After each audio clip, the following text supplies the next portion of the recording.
All right. Good morning, everybody. Thank you so much for joining us for our ISACA Tulsa webinar. We are so pleased to have Matthew with us today to talk to us a little bit about the things we just don't know about projects that are going on and some of those red flags and some things that we can hopefully do to fix those things in the future for us. With that said, again, Matthew, thank you so much for taking your time to meet with us today. I'll go ahead and turn it over to you, give you a quick introduction. Oh, hang on one second. Let's make sure you can present. Yeah, it looks like I got the share screen Excellent. option there. Okay. Wonderful. And if you have any slides issues, just shoot them to me and I'll take over and drive if need be. Sounds great. Sounds Yeah. great. Thanks so much. Thank you, Jonathan, and thank you to everyone for joining, of course. I am just going to do all of the whiz-bang technology behind the scenes here. Try to get my screen showing. Okay, that should come up in just a second. Please see the screen. And perfect. Awesome. Okay. Well, now we can get going for real. Thanks again to everybody for coming. Very happy to be here and to talk to you about your project isn't telling you the truth. Now, quite obviously, we're not talking about any evil, malevolent forces within the project or any team members that are trying to sabotage your project. What we're going to talk about are what I like to call the hidden signals of everyone's projects, those elements that very often we don't find because we are very rarely looking for them, those hidden elements between the dashboard points that, although small, although perhaps seemingly insignificant, can truly undermine the project and take it down the path of failure. So, we're going to begin by talking about just the story of projects, and that's generally speaking a story of doing everything right and getting the wrong results. Um, I don't know about your experience. We'll talk about my experience in a second, but from my experience, I have met a lot of project professionals all around the world. I've lived and worked in 7 different countries, and what I've found is that most people working on projects are quite vested. It's easy enough to get motivated for projects because, I mean, they've always got the fixed timeline, a fixed destination. We know what we're doing, we know where we're going. There's always momentum. We never get that sense of, oh, I'm doing the same thing every single day over and over and over again for 30 or 40 years. It's always something different. So it's easy enough to motivate folks to do that. And yet, very often the results just aren't there. We always hear this statistic bandied about in project management circles that about 50% of all projects fail. What we're going to do later is we are going to tackle some case studies from around the world. And those are mostly drawn from the public sector because of the ease of getting information. It's much easier to access the information, perform research on them. So we've taken those from the public sector, and if we use them, or rather the public sector writ large, as a benchmark, we see that the results are far worse than those 50% metrics. So a few years ago, PricewaterhouseCoopers did a global analysis of public sector projects, and they found that 84% of those projects experienced some sort of failure. A few years after that, KPMG did a global survey of public sector leaders, and 91% of those leaders expected their projects to fail. So even though the statistics were pretty dire, they actually expected much worse. So how do we square that circle? How do we figure out where to start poking around? So what we're going to do is, first of all, we're going to talk from kind of an oversight or even leadership perspective of what kind of elements are we missing? What are the types of elements that just aren't generally captured? They fall between the cracks. And then we're going to start talking about how projects writ large are kind of set up to fail. And then we are going to tackle some approaches to get around all of that, to get to the heart of the project so that we can protect it and deliver it to the successful finish line. So one of the first things that I have learned over my many years of digging into projects is that process simply does not equal success. As I mentioned, I've lived and worked in 7 different countries. The first chunk of my career was spent in project delivery as well as client services. And at a certain point, I moved back and moved to the nation's capital and started working in the federal government. And there I kind of fell backwards into the accountability and oversight, became an internal audit manager, followed by director, and eventually becoming chief audit executive within the federal government. And a huge disproportionately large proportion of my workload was digging into public sector projects. And sure, some of these were pretty small and regional, but a lot of them were massive multi-billion dollar initiatives. And we were always digging into these projects because, I mean, frankly, they were always the ones that went off the rails a little bit. We don't ask for reinforcement and postmortems quite as often in successful projects. And if my team and I were to dig into these projects, and if we were to just apply kind of a requirements based perspective to them, pretty much everything would have passed with flying colors. I mean, they all had their processes and their tools and their frameworks and their guidance. They had steering committees and oversight committees, both of which met really frequently, had their meeting minutes, had the charters, of course, to begin with. And most of them were stacked with solid project managers leading the way. So again, we found that everybody was doing something right. They were setting it up properly, and the results just didn't come through. Now, I'm not suggesting that we just toss away processes and frameworks. Of course, I know we need those, and there's a big space for those. But what I'm also suggesting is that we leave some space for leadership behaviors as well, that we don't delegate quite as much accountability to our systems, to our processes, and to our automation. And we leave space for leadership behaviors because those are the elements that are so often missing from so many different projects. And notice, by the way, I am using the word leadership, or the phrase rather, leadership behaviors rather than leadership full stop. I do believe that everybody on the team can exhibit these behaviors, whether they're junior entry level clerks or middle managers or directors or of course, the senior most folks within the organization. Now, one of the leadership behaviors that surfaces earliest in these kind of red flag type of situations is judgment. And it's not necessarily exercising judgment, but rather listening to it just a little bit when things feel off. Now, I'm sure a lot of you have sat in on these types of meetings. I feel like I've sat in like hundreds or maybe even thousands of these meetings where you're listening to the story, you're getting an update. Maybe it's a team member updating you, or maybe you're just, you're on a committee, you're listening to somebody else's team deliver or provide a delivery update, and just something feels off. It's a great story. Everybody's nodding their heads, but there's something that you don't like. You just kind of feel it right in the gut. Maybe this is because you spoke to somebody a couple days ago, and they said that on their component of the project, things are going a little bit sideways. So that immediately makes you question things. Or maybe it's just the fact that the story just sounds too perfect. Everything's going well. They're ahead of schedule, under budget. They have a couple of challenges, but don't worry about those. They're minor. They're easy to deal with. There are no major challenges ahead. Smooth sailing until the end of the project.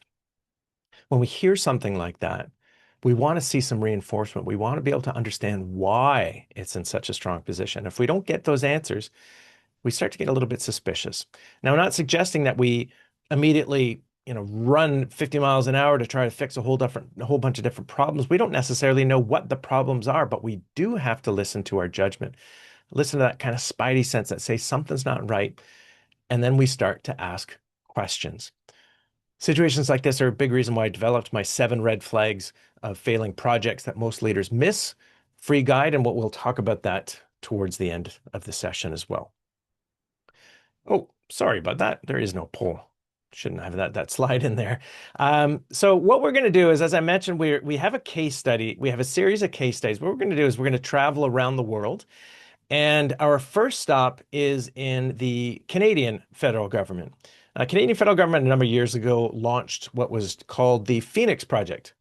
The Phoenix Project was designed to centralize and modernize their HR systems. So prior to that, all of the different departments and agencies kind of did their own thing when it came to, leave requests and promotions and payroll, most importantly.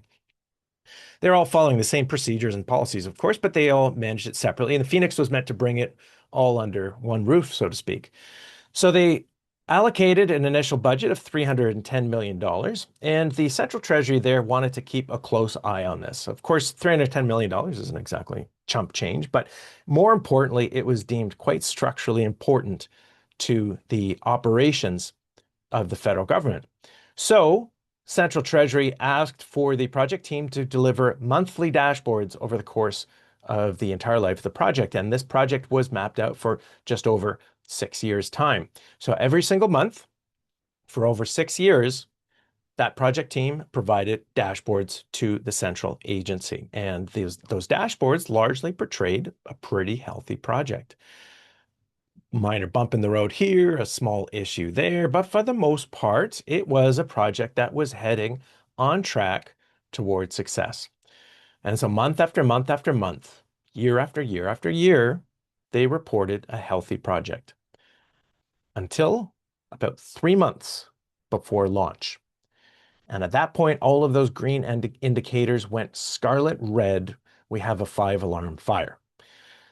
Canadian federal government leaders took it quite seriously. Everybody was keen to start taking advantage of the $70 million in annual savings that they were all promised. But they, of course, didn't want to launch something that didn't work. So they kicked it down the road for 5 months, giving the project team enough time to work out all of the issues and have a successful launch. So they went away, they did all their work, and 5 months later, the system did launch. And it was, in a word, a disaster, a complete disaster. So on the payroll side, some people were overpaid, which sounds pretty nice until you remember that the tax man always does come calling.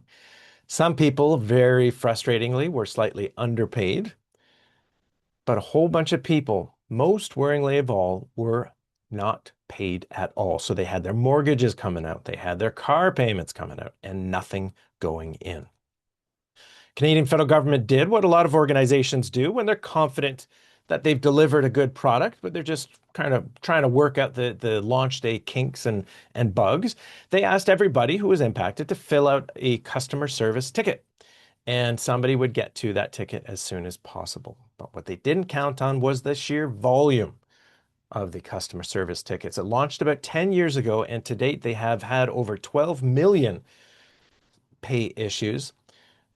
And there are, by some estimates, at least 400,000 remaining. Those aren't 400,000 at the end. Those are 400,000 new ones because we close one and a new one pops up and so on and so forth.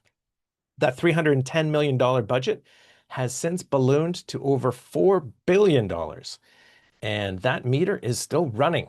They have decided that it is fundamentally broken. There is no fixing it. They are working on implementing a full replacement, but they're keeping the lights on as they go along. So we could easily spend the rest of the day and probably the rest of the week talking about all the reasons why Phoenix was such a disaster, all the things that led to its downfall. But the thing that really fascinates me about this case is the fact that this disaster unfolded in plain daylight while so many people were watching.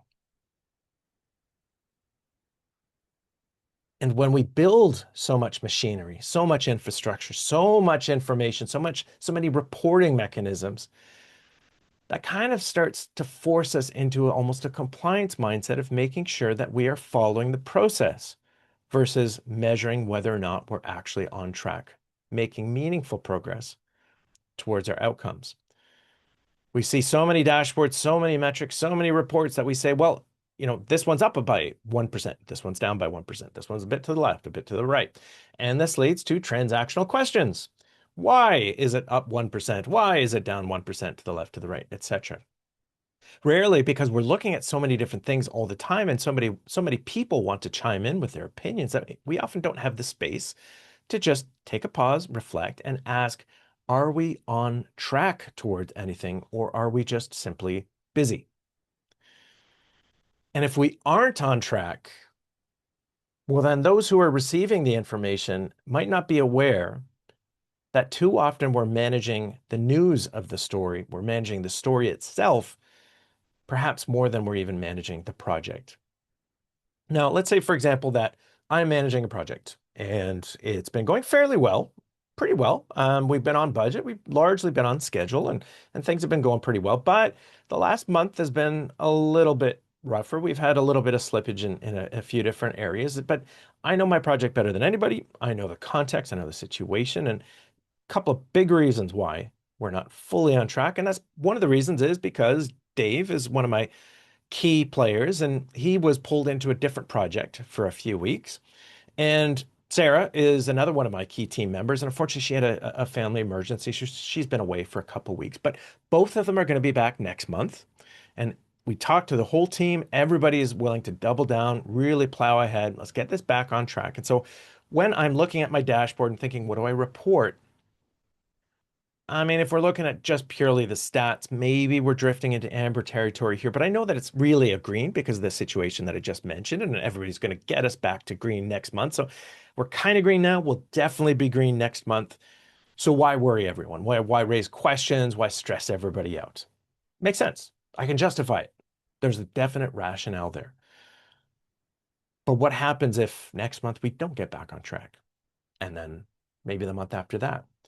And pretty soon, what I'm really preparing for is, yeah, sure, I'm trying to get my project back on track, but I'm also thinking in the back of my head, the very first question that I'm going to get in front of the steering committee or the oversight committee when the true story of the project comes out. And that's going to be, of course, why didn't we hear about this sooner?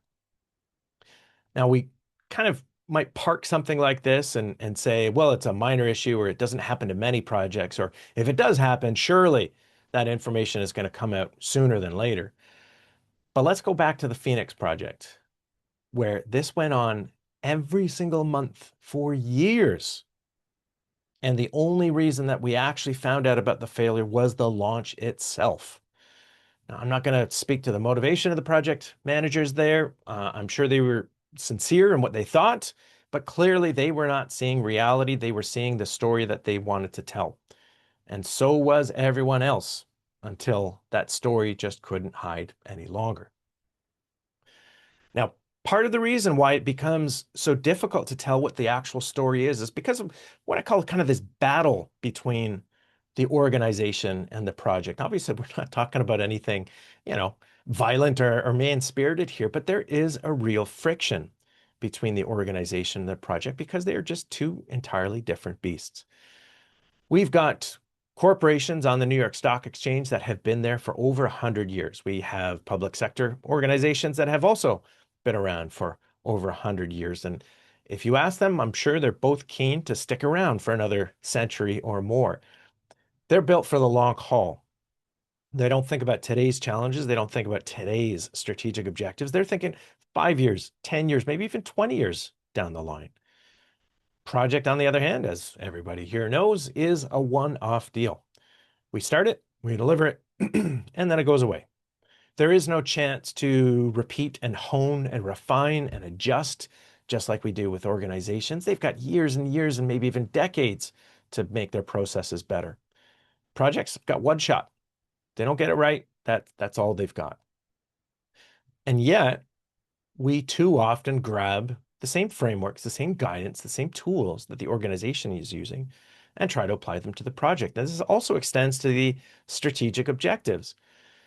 Now, it makes sense when we're talking to outsiders. So whether we're talking about shareholders or taxpayers or any stakeholder, they understandably want to know that organizations aren't spending random money on random things. They want to make sure that everything is aligned. So we kind of force fit the objectives of the project to suit the objectives of the organization. The problem there is very often the project has nothing to do with the objectives of the organization.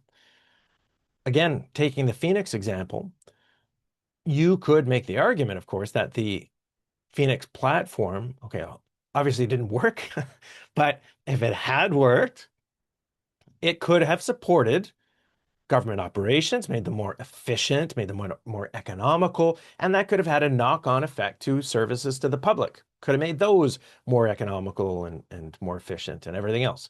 You could definitely make that argument, but an HR platform has no direct connection to services to the public.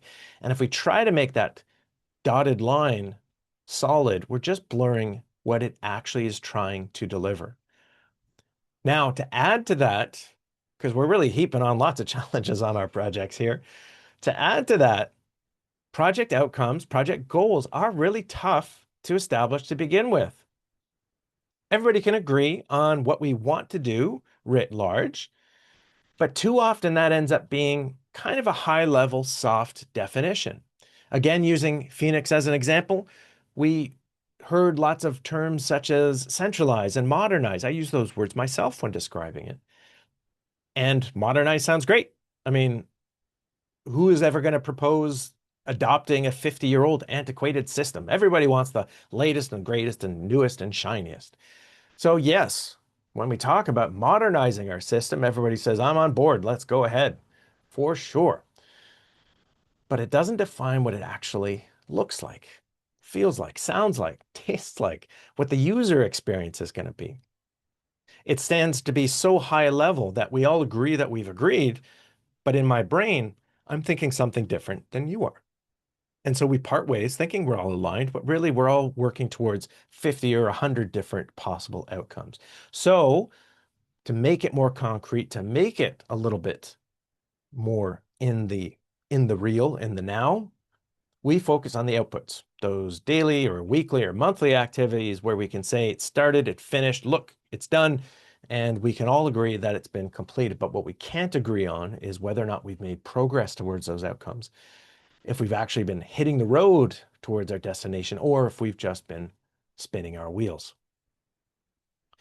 So in our next case study, we're coming back to the States and we're going to talk about NASA. Everybody loves NASA. We just saw another successful mission a couple of weeks ago there with Artemis looping around the moon. NASA inspires. NASA does some really great things. And for those on the call who are, shall we say, experienced enough to remember the 1990s, and I very unfortunately place myself in that category, you will remember that from a space exploration perspective, Mars was a big deal in the 1990s. We had, I say we, of course, I had nothing to do with it, but global humanity did something, and that's good enough for me. We launched some satellites around Mars, and we even plopped a rover on the surface of Mars that could drive around a little bit. And all of a sudden, everyone realized that what we thought was science fiction had become just plain old science. And it was pretty exciting stuff. And all the different space agencies around the world, European Space Agency, Japanese Space Agency, and of course, NASA were all lining up their own missions. One of those missions that NASA had planned was the Mars Climate Orbiter. Not a cryptic name here. It was a satellite that was designed to orbit Mars and monitor its climate. So take readings on its atmosphere and track the chemistry and the movement patterns and all that stuff. So NASA did what they always do. They try to build tomorrow's technology today. They design it. They put it through just punishing tests of extreme heat, extreme cold, radiation, trying to make sure that that hardware could survive pretty much anything. Because although it wouldn't face it on Earth, space is hard. Space is unforgiving. And they wanted to make sure that that probe could pretty much take anything that the universe threw at it.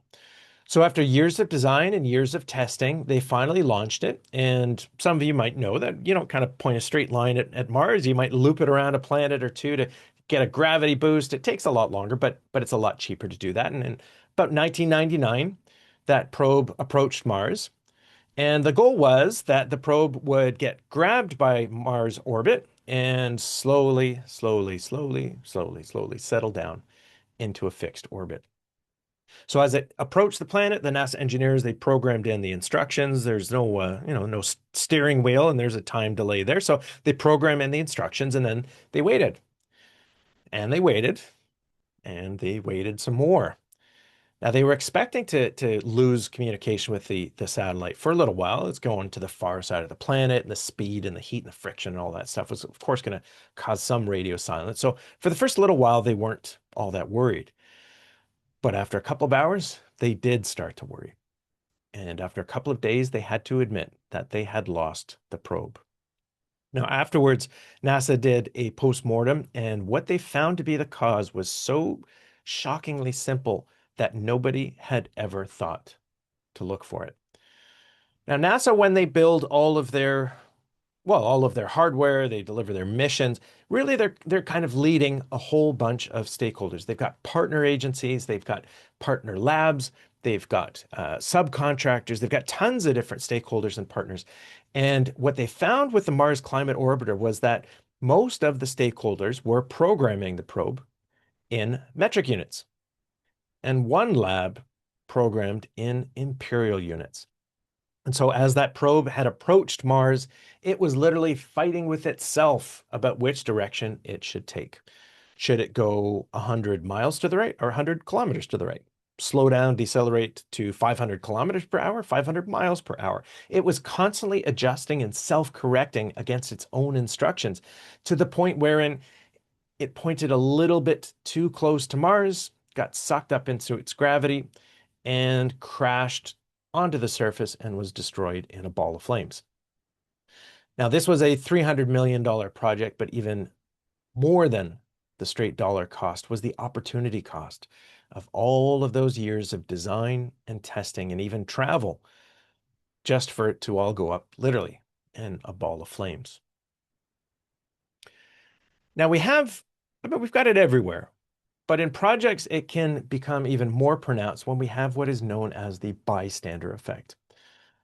Now, if I'm working on this project and let's say that I spot something that I don't think is quite right, not sure, but it makes me uncomfortable. Now, I might do a kind of a reverse engineering of how we even got to this point.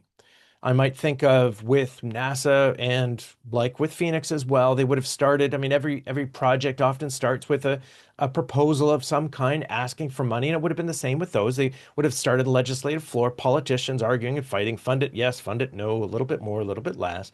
Eventually, we get funded and we go to the central treasury. They'd say, okay, we'll give you the money, NASA, but under these conditions, just like with Phoenix. And then it would get released, and of course, they'd implement their steering committee, their oversight committee, the working groups, maybe even partners would have their own working groups, cross-agency working groups, cross-agency steering committees. And if I'm looking at this, I'm on the project, I just think, holy moly, how much scrutiny has been applied to this at the very beginning and all throughout, maybe even every month, somebody is pouring through the details here. And then, I mean, boy, I'm a NASA here. I mean, we've got smartest people in the world all fighting for a job at NASA. You're never going to have somebody dropping the ball here. So at the end of the day, if nobody else has raised an issue, there probably isn't a problem. If there has been an issue raised, well, then somebody's probably already working on it. So why bother even saying anything when there probably isn't anything or it's probably being dealt with? I'm just going to focus on my little piece of the pie here. I'm just going to work hard on my part and wait until the project is successfully delivered. Again, I can make that rationale. It's justified. It makes sense. I have adopted a very strong logic as an individual. But if everybody is thinking that, then what we have is the great irony of too much oversight. And that is that we have so many people watching with nobody actually seeing anything. And one of the things that's most overlooked is the stakeholder element. This is one of the biggest hidden signals I have seen in projects during my career. Now, we've always got the metrics there. Well, a stakeholder is on track. They're going to deliver, they're not going to deliver. We've got, two or three metrics always dedicated to the big stakeholder pieces. That's normal. But it doesn't capture so much more of what's going on in the real world.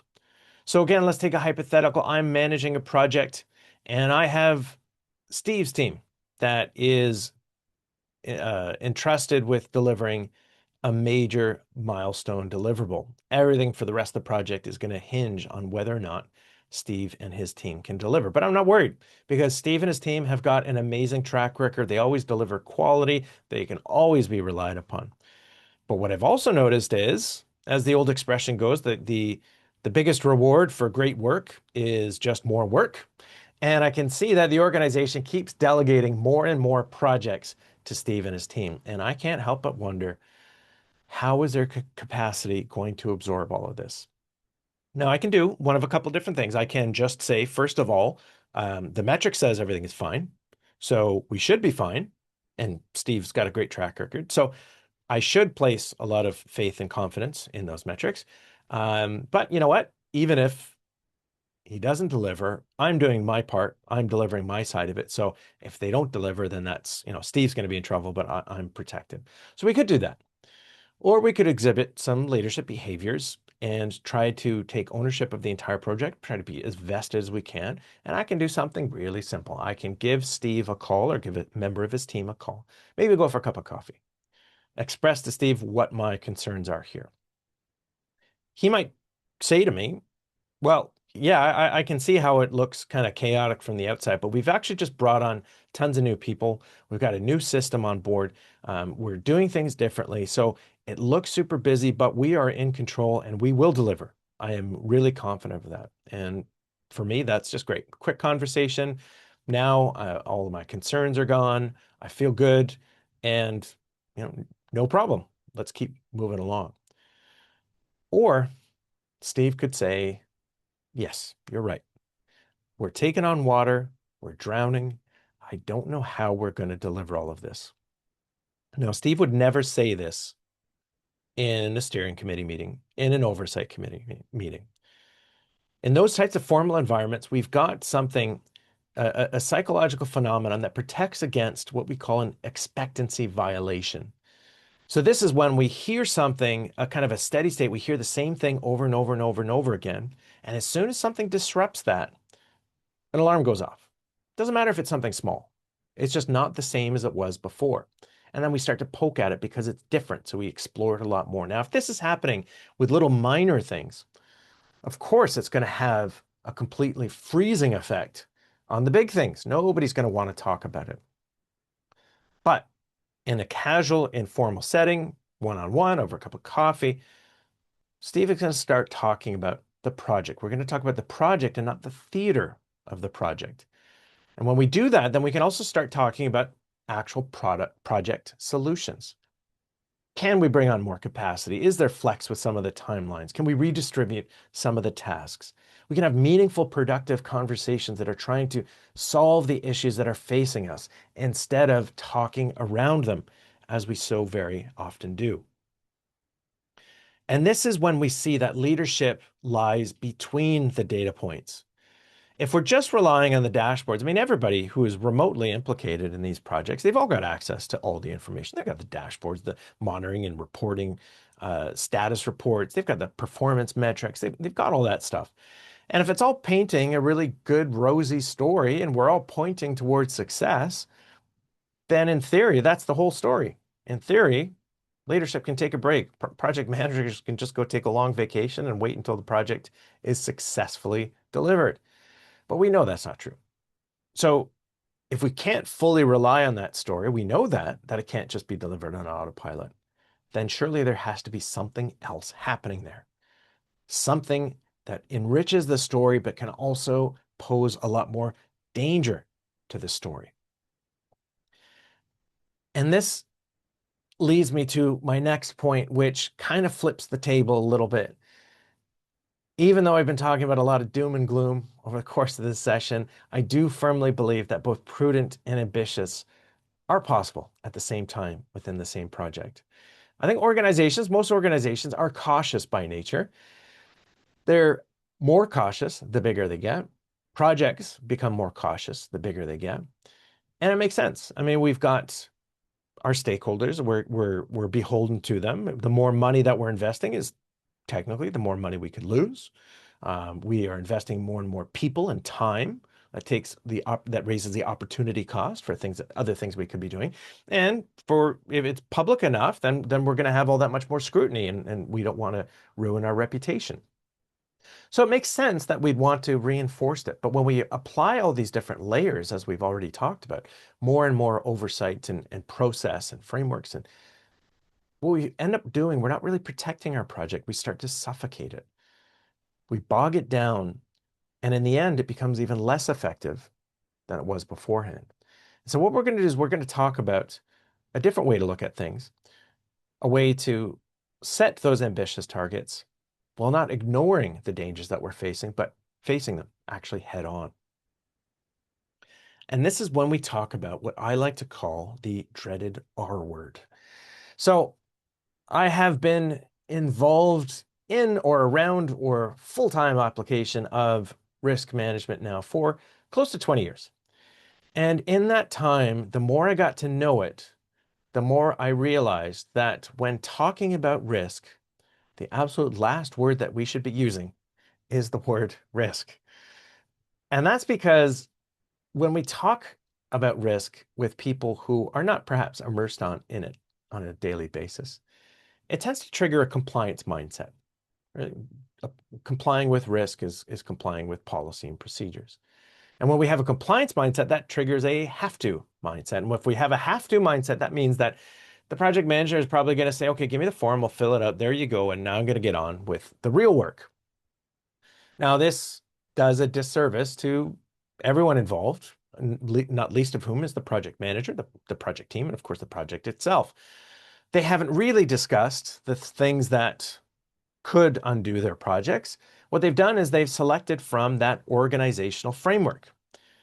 We've talked about how the organization is built for different challenges, different risks, but we use that risk register, that enterprise risk framework or management system, and we pick from it like we would from a menu, right? We say, well, give me that risk over there, give me one of those risks, and give me that risk on the side. And we always make the argument, sure. I mean, I can see the logic. This one kind of applies, and I can see how this one would be impacting your project for sure. So we write them down, but we've already confused what the actual risks are because we've already agreed that these are risks that face our organization, and we're just trying to talk our way through why they face the actual project. And then the risk professionals, what they do is they write it all down and then they treat it seriously, which is the worst thing we could do because everybody knows that it didn't receive that much time. And so we track it, we report on it, we send it up to the steering committee, the oversight committee. They're looking at it, and everybody is tacitly admitting that, well, maybe it doesn't fit perfectly, but it shows alignment with the organization, and that's an important story to tell. But when I work with leaders and I want to find out what their risks are, I don't talk about risk. As I mentioned, the first thing that I'm going to talk about is their project objectives. We talked about how difficult it is to sometimes define those. But let's say that we've got something crystal clear and it works and everybody understands it. So I say, great. Now, what could go wrong with you trying to achieve those objectives? That's it. That's all a risk is. It's as simple as that. Something blocking you or diverting you or just getting in the way of you trying to achieve those objectives. But if you start with that simple question, starting with the objectives, then at that point, it's all about the project. There's nothing, there are no, degrees of separation. There's no logic leap. It is directly assigned to it. Because a risk is just simply something that could sink your project. I like to use the analogy of building a roadmap here. So we've got our outcomes. We know what our destination is going to be. We know where we're going. Now, all we're trying to do is figure out what potholes we might encounter along the way. A risk-averse organization might say, oh, looks like we've got a lot of potholes there. I'm going to drive 50 miles around. It's going to take longer, but we'll get there more safely. What that ignores, of course, is the fact that there are potholes in every direction. We can never avoid them. And this risk-averse organization is just going to be driving blindly into potholes they never even thought about. They're going to get knocked off to the side of the road and their journey is going to be finished. A risk-tolerant organization might say, no problem, we got a smart team, we're agile, we will adapt, let's plow ahead and we will figure it out as we go along. But again, that means that they're just going to be flying along at 60 miles an hour. They're going to hit a pothole, blow out the tire, and their journey is going to be over before it's begun. But a risk-aware organization is going to try to map the potholes as best as they can. Maybe we can kind of slightly dodge some of them, but so many of them, we are not going to have any choice. We will have to encounter them. We'll have to deal with them. And then it becomes all about what actions, concrete actions, are we going to take? And that's the real key to any true risk management plan, is figuring out what are we going to do about it. But we can only do that if we are building a culture that constantly challenges. We challenge ourselves, we challenge our decisions, we challenge our direction, we challenge what we don't know. We challenge our own assumptions.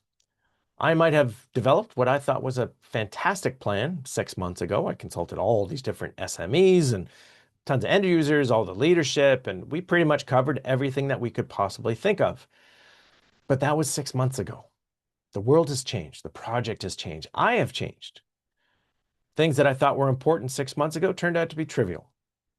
Things I didn't even consider 6 months ago are now staring me right in the face. But unless we're open to changing our minds, then we're never going to be quite ready for it. I like to have what I call a healthy paranoia about risk, always expecting that something bad is lurking right around the corner. Because to be honest, something always is. And I don't think this way so that I can be stressed out all the time or that I have sleepless nights. I do it because I want to be ready for it. I want to anticipate what's coming. I want to, kind of maintain that athletic posture on the balls of my feet with my knees flexed, bouncing, ready to dodge left, dodge right, be ready to tackle the problems before they arise. Now, in our first two case studies, we had two not quite successful projects, but before we go, I'm going to leave you with a more successful one. In 2005, the UK government allocated funding for what would become the 2012 Summer Olympic Games. As we all know, Olympic Games are a big deal. They gain all of the TV coverage and the news coverage and just the public discourse for those 2 weeks. And when things go well, that's all everybody talks about. We brought the whole world together. What a beautiful city. Look at these facilities. Look at those athletes. What an amazing time this was. Going back a few decades there, the Sydney, Australia Olympics saw a massive boom in tourism for years after their Olympics, purely because of the positive coverage that it got. But we also know on the flip side, if things don't go well, that's all everybody talks about. That spotlight seems to shine that much more brightly. And it becomes, frankly, kind of an embarrassment for the city and for the country. So it's a high risk, high reward kind of gamble. And the UK government decided to grab the dice and toss them on the playing board. And they decided to dive into this. And in 2005, they launched their construction. And 7 years might sound like a decent amount of time, but if we think about all the different infrastructure, the arena, all of the logistics and infrastructure that need to be built, 7 years is a really tight timeline. So they plowed ahead, got going straight away. But after only 1 year, leadership started to get pretty nervous. What they observed was a lot of different stakeholders kind of doing their own things. But even worse than that, they took another look at their plan. And they realized, yes, we could deliver these Olympics on time, on budget, on scope, but only if everything goes perfectly. And I don't think any project has ever gone perfectly that lasted longer than a day or two, let alone something as complex as delivering the Olympic Games. So they had to have some very hard conversations with themselves. And after that, they had to have some very hard conversations with the UK government. And in the end, the UK government did allocate some more funds for it, which they didn't want to do, but they did it with some conditions. First of all, leadership was consolidated and decision-making was centralized. So no more of this kind of parallel decision-making tracks. And on top of that, they came up with a new plan, one that incorporated a lot more contingency, one that was designed for the real world, and one that gave everyone just a lot more confidence that they would deliver as intended. And 6 years later, the 2012 Summer Olympic Games went off on time, on scope, according to a revised budget, yes, but on budget as well. And a lot of people walked away from that thinking that those were the best run Olympic Games that the world had seen in years. And for me, the biggest lesson coming away from this is not just that they took action, although that obviously is very important, but they did it with urgency. They did it only 1 year into a 7-year project. They could have easily argued that let's give it another year, maybe 2 years, maybe even 3 years. We're just getting going. We're figuring things out. We're going to gain lots of efficiencies. We'll be a lot faster in years 2, 3, 4. We'll make up the time. They didn't do that. They saw a problem and they acted. And if they hadn't done it, then we might not be talking about those successful games today.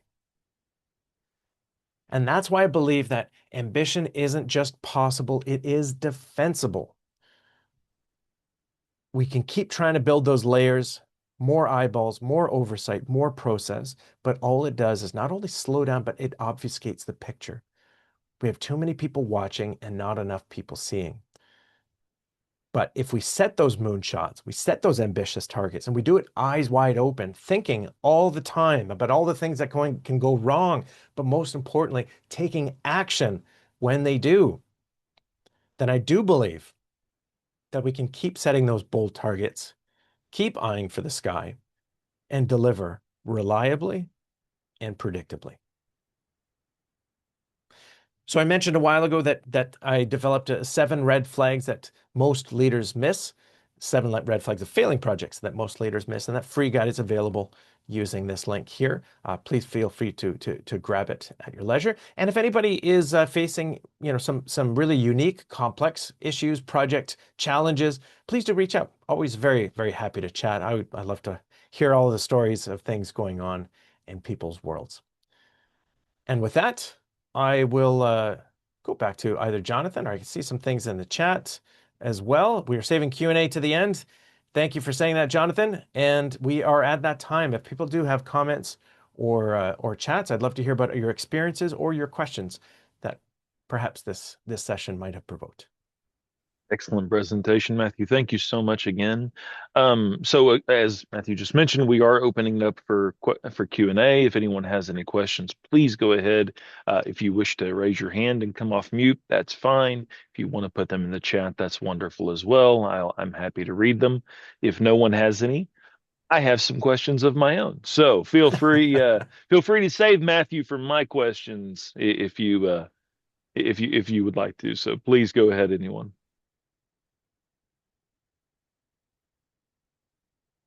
All right. No saving you, Matthew. All right. So the first question I've got, you mentioned the bystander situation. And Mhm. I think honestly, from my perspective, at least from as an auditor, usually that's what we are. We are a fly on the wall in a conversation, in a project, in whatever it happens to be. And the first thing we're always thinking is, okay, we're generalists, we're not specialists in this area. Someone has to have thought of this. So that really hit home for me very hard. In fact, actually, I'm in a project right now where that same situation has come around, where we've had this conversation about, oh, I'm sure somebody thought about this. We get to the point of we're executing and we're moving to production, and suddenly, oh yeah, we that Yep. really invalidates all of UAT and all of your unit testing, and we got to basically start over.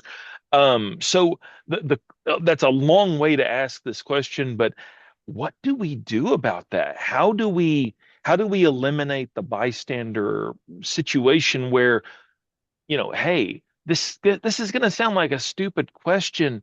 How do you make it a safe place in a project, or even maybe not necessarily in a, steering committee meeting, but Mhm. in a project? How do you make that safe to challenge those questions and just say, hey, has anybody thought about this? Just a great question, Jonathan, and so important. And what's interesting, the way you ask that question is there are almost like 3 different layers to it as well. So we've got, maybe the broader cultural question. We've got us as individuals, and then as auditors or those performing reviews of some kind. Um, Largely, there is one thread going through all of those, and that is just simply being comfortable with asking questions. You say that auditors might not be experts in this particular domain that we're auditing, or we're generalists, or whatever the case might be. But I'd push back a little bit on that and say that auditors are, at least ideally, experts in asking questions. You don't have to have the answer to ask the question. And I feel that too often. And speaking as a former auditor myself, I've encountered lots of team members, and I found myself doing this as well sometimes, that we feel that we almost have to solve our own questions before we feel qualified to ask them. Um, but on the flip side of that, I don't know how many times I've gone into a situation where I really had no knowledge, and I just was simply said, you guys are the experts, you know everything here. I'm coming off nothing. So this might sound like a dumb question, but why is X and Y, right? And it's, as auditors, we can gain comfort or have our spidey senses tingle even more based on what we hear. If we hear answers such as, well, that's the way we do it, or that's the way we've always done it, or that's what we were told to do, for me, that's just raising more and more questions. So I'm going to keep asking more and more questions. So why did you start doing that? Why is that the case? And so I think that others can be a hugely valuable tool in trying to, again, not come up with the answers, but start that mechanism and try to inject some sort of cultural habit within the organization. If we're talking about others on the team or any project team as well, building that culture is very important, and that starts with me challenging myself in front of everybody else. This is what I thought, but I don't think I'm right. If we were to do it again, what should we have done? Ask these hypothetical questions that aren't about me. If there are any hurt feelings involved, make those hurt feelings mine, so that everybody can see that it's really okay to have these hard conversations, because at the end of the day, all I'm trying to do is deliver a successful project. And I don't care if we toss out every single one of my ideas and somebody else comes up with them. If we deliver a successful project, then we're all winning and we're all doing a great job and we're all going to feel good at the end of it. So that's my standpoint with that stuff. That's excellent. Thank you, Matthew. Appreciate that guidance. We did get a question that came in from Danielle. Hmm. I'll read it. It's a very involved question, but I want to read it so you get it in its entirety. What's your lessons learned with projects being delivered involving mandatory shared services providers? For example, an IMIT project where the project owner needs to use shared services providers that are not under the owner's direct control for key parts of the project. This often makes project governance more complex and can accentuate issues related to staying on time, scope, and budgets. Great question, Danielle. And what makes me happy about that question is that, I mean, that's a perfect example of a hidden signal. So it's not, chances are that's not going to be on the organizational risk register, right? That's something that everybody knows, and people might say informally, but nobody's going to document something like that. And to be quite honest, it's okay sometimes if we're not documenting these things. We can't always, we're not going to sometimes throw our stakeholders under the bus or something like that and talk about all the bad things that they're doing at a formal meeting. So perfectly understandable, but that is a real situation that lots of different people face. So first of all, if we've identified it, then that means that I am exploring it as a real threat to my project. Too often when we see things such as this, we know that it's a constraint. We always say, oh, it's going to take forever for a contract, or we need to hire somebody, that takes too long. So, these types of things, we kind of throw ourselves at the mercy of the situation and maybe add a little bit of contingency, say, well, it's going to take longer, so we should build in some extra time. But why is it longer? What's causing it? And not just in general, but what are the specific elements that are going to touch our project, and how can we get ahead of that? And sometimes it's as simple as, um, you know, calling people in an anticipatory sense. I'm going to need this next week. Then calling them the day before. Remember, tomorrow I'm going to need this. And then the day of, yes, it'd be great if we can have this day. And then the next day, if they haven't done anything, follow up and just, hammer them like that. So sometimes it's simple like that. But, in your specific situation with your shared services, you're going to have different elements. Maybe it's the system that's a problem. Maybe it's too process heavy. Maybe it's a separate organization, so have competing interests. They are more focused on their priorities versus your priorities. There could be lots of different elements, but for me, it's never just a general problem. I want to have as many specific issues that I can identify.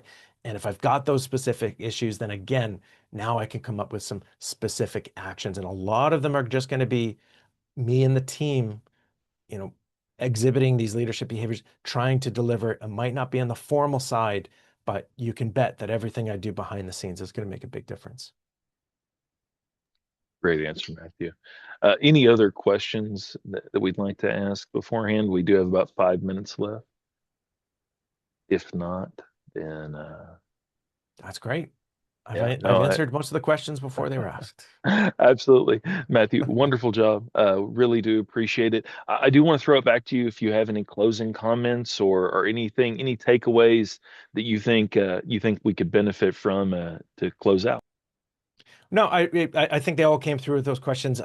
Everybody just really, first of all, look beyond what you're reading. Ask those important questions.